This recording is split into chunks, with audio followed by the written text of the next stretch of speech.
Muscle growth demands a steady supply of amino acids. Research shows that a daily intake of roughly 1.6–2.2 grams of protein per kilogram of body weight is optimal for most people aiming to build muscle. Consuming less slows recovery and limits hypertrophy. Eating much more provides no added benefit beyond satiety.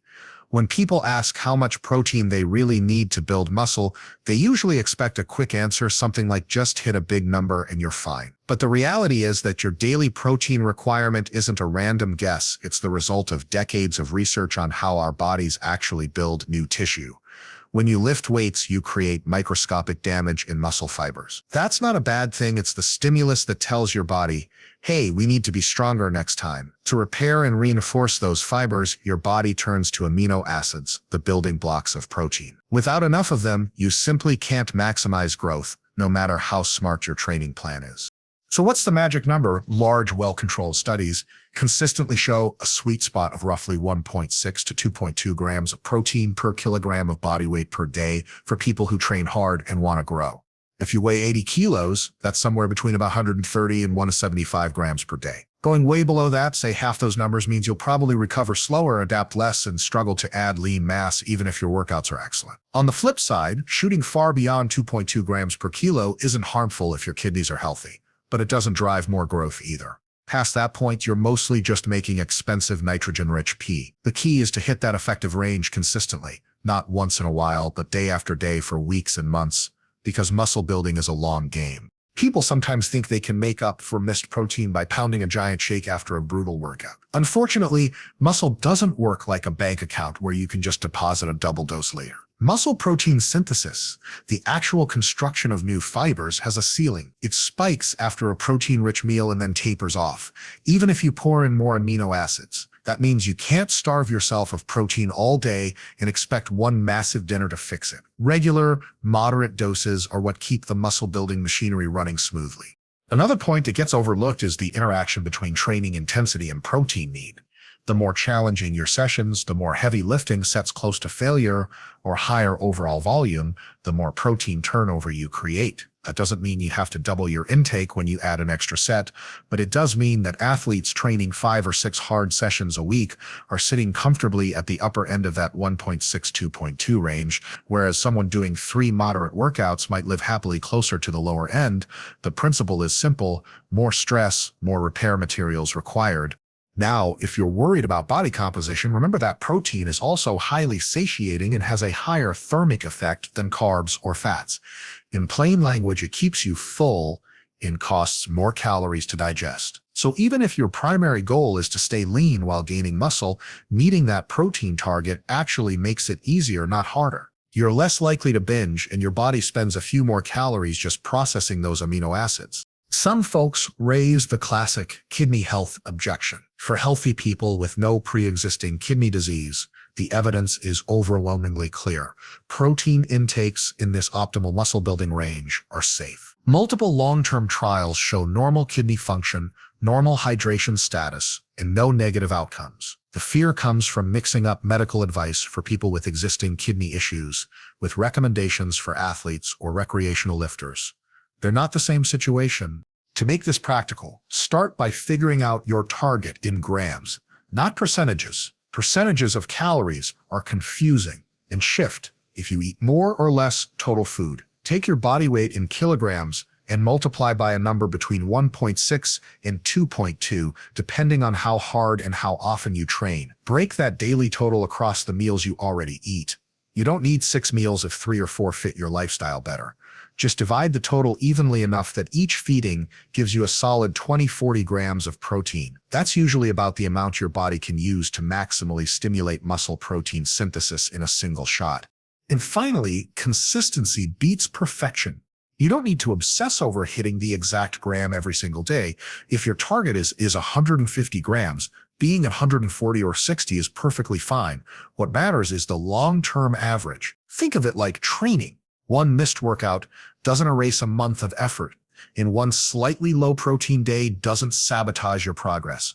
But if you repeatedly fall short, or only eat high protein when you remember, you'll notice slower gains. The body rewards steady habits, not heroic one-offs. So if you want a single actionable takeaway, it's this. Aim for that evidence-backed range every day, match the higher end to tougher training phases, and spread it out so your muscles get a steady flow of amino acids. Do that for months on end, and you'll create the best possible environment for your workouts to actually translate into more muscle. A lot of people hear that total daily protein is what matters most for muscle growth, and that's absolutely correct. But they stop there and figure timing doesn't matter at all. That's like saying as long as you get your weekly training volume in, it doesn't matter when you lift. Technically, you could cram all your sets into one absurdly long session once a week, and you'd still make some progress, but it wouldn't be the smartest way to train. Protein timing works the same way. Your muscles are constantly flipping between two states, breaking down tissue and building it back stronger. When you eat protein, you tip the balance toward building. That effect isn't permanent. After a few hours, the machinery that drives muscle protein synthesis winds down, no matter how much amino acid fuel is still floating around. So if you want to keep growth humming along all day, you need to feed those muscles regularly. The big idea is what researchers call protein distribution. Instead of tossing all your protein into one or two giant meals, you get better results spreading it across 3 to 6 eating occasions, each separated by maybe 3 to 5 hours. Why that window? Because it matches how long it takes for your body to digest and use the amino acids from a meal before the signal to build starts to fade. Think of it like hitting a light switch every few hours to keep the room bright. Skip too many switches and you sit in the dark. It's not about eating nonstop or setting a timer for every bite. It's about giving your body repeated opportunities to flip that growth switch on. Post-workout nutrition is a special case. After training, your muscles are uniquely sensitive to amino acids. The exercise itself ramps up blood flow and activates cellular pathways that make your muscle protein synthesis machinery extra responsive. That elevated sensitivity sticks around for roughly 24 hours, but it's most pronounced in the first few hours after you finish. That's why the long-standing advice to have a protein-rich meal or shake within a couple of hours post-workout still holds up. You don't have to slam a shake in the locker room the second you rack your last set. Your anabolic window is more like a big barn door, but waiting half a day before you eat anything isn't smart either. Aim to get a solid dose, say 20 to 40 grams of high-quality protein within that 2-hour window, and you're covering the basics. Now let's talk about what happens if you don't distribute protein well. Say you eat a tiny breakfast, a light lunch, and then a monster dinner with 100 grams of protein. Your total for the day might look good on paper, but you've spent most of the daylight hours in a net breakdown state. Muscle protein synthesis spiked briefly after dinner, but then tapped out because your body can only use so many amino acids at once to actually build new tissue. The rest get oxidized for energy or stored, not magically turned into extra muscle. So even though your daily total hit the right number, your growth signal was suboptimal for most of the day. Another factor is sleep. Overnight, you're fasting for 7 to 9 hours. If your last meal before bed is very low in protein, you go to sleep with a weaker supply of amino acids to draw from. That's why a slow-digesting protein source like casein from dairy, or simply a balanced meal with 30 to 40 grams of protein an hour before bed can help.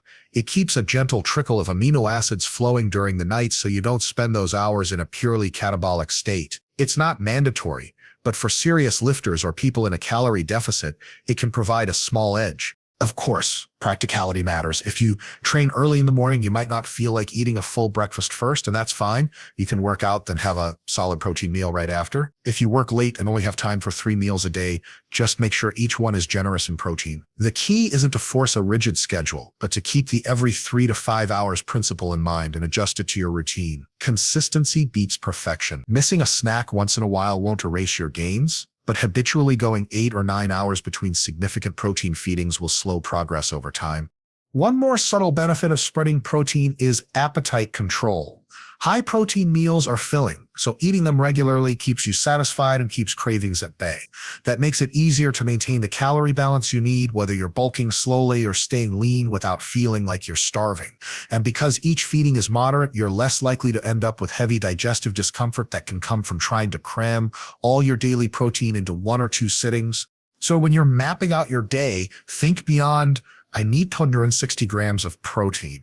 Ask yourself, How can I deliver that protein in 4 or 5 quality servings spaced out to keep my muscles constantly supplied? Maybe that's eggs and Greek yogurt for breakfast, a chicken wrap midday, a protein shake after training, and a hearty dinner with fish or lean beef. Maybe it's plant-based meals built around lentils, tofu, seitan, and a soy protein shake. The specifics don't matter as much as hitting those regular pulses of amino acids. If you get the timing and distribution right, you'll create a steady environment for growth, basically turning every waking hour into a muscle-friendly state instead of giving your body only a short evening window to build. When people talk about protein, they often throw around numbers, grams per kilo, total intake, meal distribution, and that's great, but there's another dimension most folks either misunderstand or overlook entirely: protein quality. And not all protein is created equal, and that matters because muscle doesn't just need protein in some abstract sense. It needs essential amino acids, and most importantly, leucine. Think of leucine as the ignition key that turns on the muscle protein synthesis engine. Without enough leucine, you can load the car with fuel, but it never actually starts. That's why the type of protein you eat has a direct impact on how effectively your body builds muscle. Animal-based proteins like whey, casein, eggs, chicken, beef, and fish are considered high quality because they're rich in essential amino acids and especially leucine. When you eat a serving of these proteins, you're not only providing building blocks, you're hitting the threshold needed to actually stimulate growth. Research shows that about 2 to 3 grams of leucine per meal is the trigger dose to maximize muscle protein synthesis in most adults. Conveniently, that's exactly what you get when you eat about 20 to 40 grams of high-quality animal protein. This is why, for decades, studies using whey protein shakes show great results. They're fast-digesting, packed with essential amino acids, and they reliably deliver that leucine spark. Now, plant-based proteins are a bit trickier.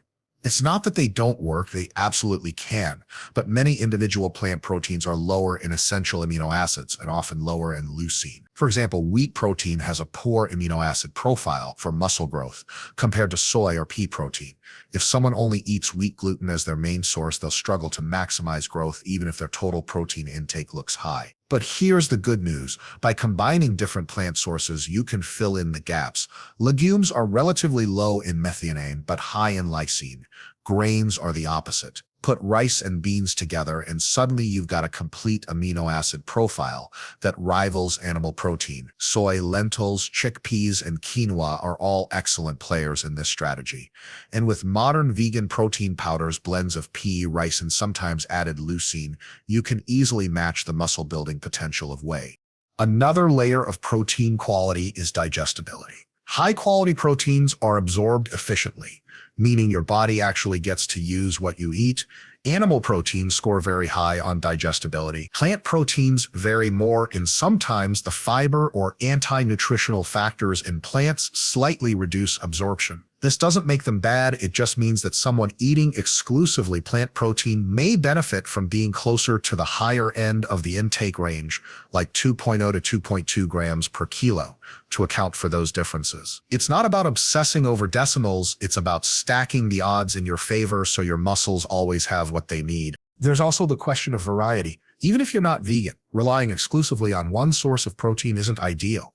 Sure, you could drink 6 whey shakes a day and hit your target, but you'd miss out on the broader nutritional benefits that come with whole foods. Different proteins bring along different nutrients. Red meat delivers iron and creatine, fish gives you omega-3 fatty acids, eggs come with choline, and dairy has calcium. By rotating and mixing sources, you're not just feeding your muscles, you're supporting overall health, which indirectly supports long-term training progress. A well-rounded approach covers all bases: strong muscles, resilient joints, and a body that recovers well.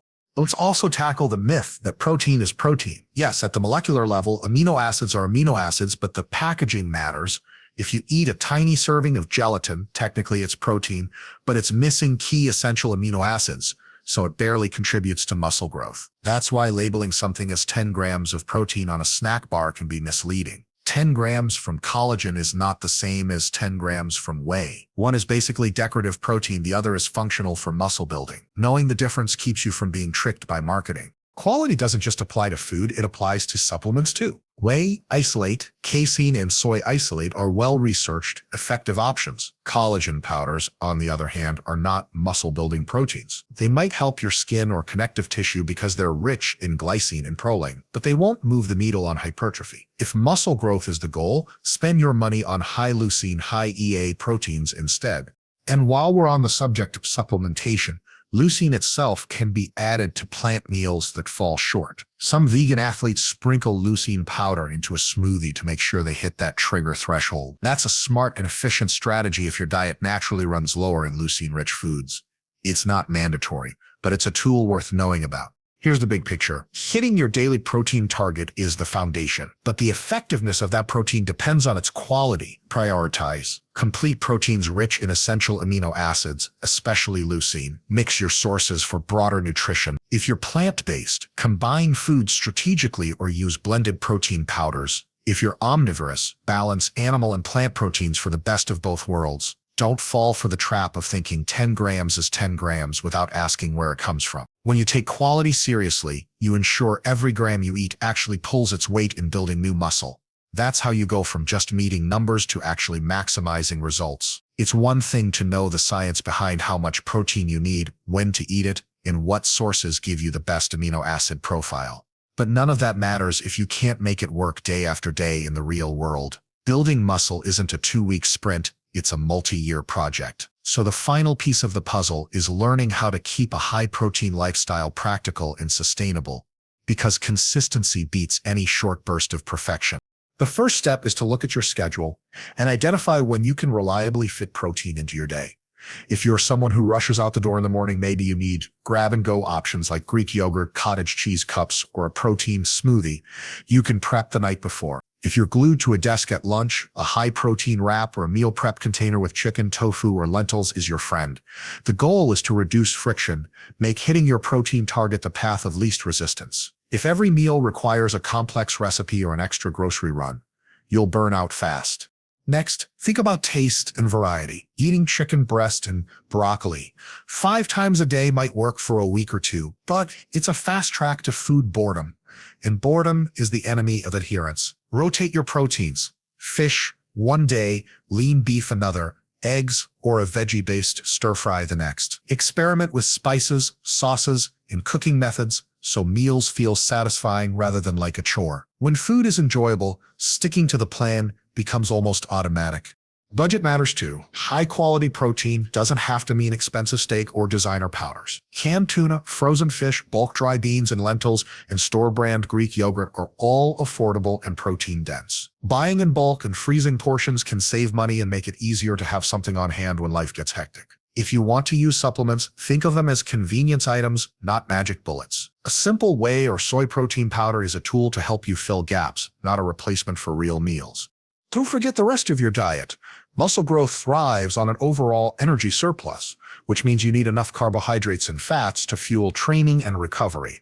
If you focus only on protein and chronically undereat everything else, you'll stall your progress. Carbs support training intensity and replenish glycogen, while fats keep hormones in a healthy range.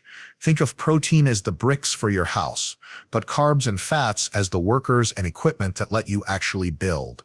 Without all three, construction slows or stops. Planning ahead is another huge win.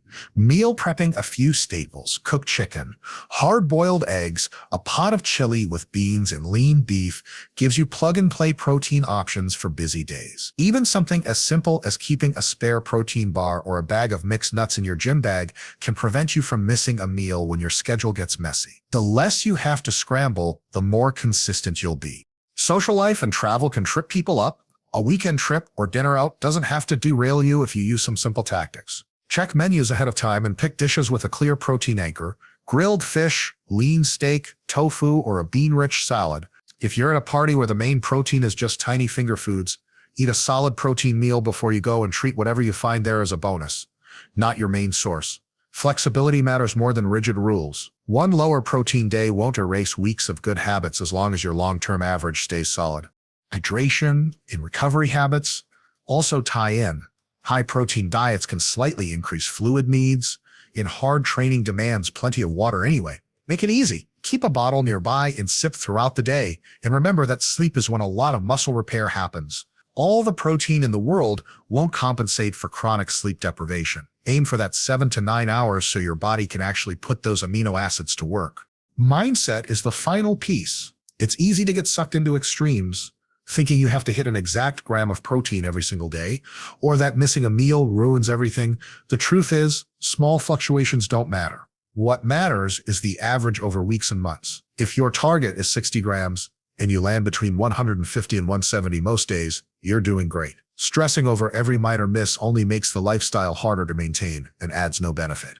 And keep in mind that your needs might shift over time. When you're in a heavy training phase, you may lean toward the higher end of the recommended protein range. During a deload or when life forces you into lighter workouts, you can ease off a little without losing muscle. Pay attention to how your body feels and performs.